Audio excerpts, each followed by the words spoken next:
ఈరోజు నేను అరకు వ్యాలీ పద్మపురం గార్డెన్‌లో ధ్యానం చేస్తున్నాను. యెస్. ధ్యానం మీకు ప్రశాంతతని ఇస్తుంది. కానీ డబ్బు మీద ధ్యాస మీకు డబ్బు ఇస్తుంది.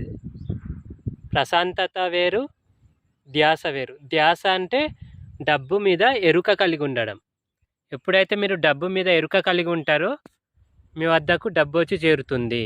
ఎరుక అంటే ఏంటో నెక్స్ట్ వీడియోలో చెప్తాను. సబ్స్క్రైబ్ చేసుకోండి. Thank you so much. ఈరోజు నేను అరకు వ్యాలీ పద్మపురం గార్డెన్‌లో ధ్యానం చేస్తున్నాను. యెస్. ధ్యానం మీకు ప్రశాంతతని ఇస్తుంది. కానీ డబ్బు మీద ధ్యాస మీకు డబ్బు ఇస్తుంది.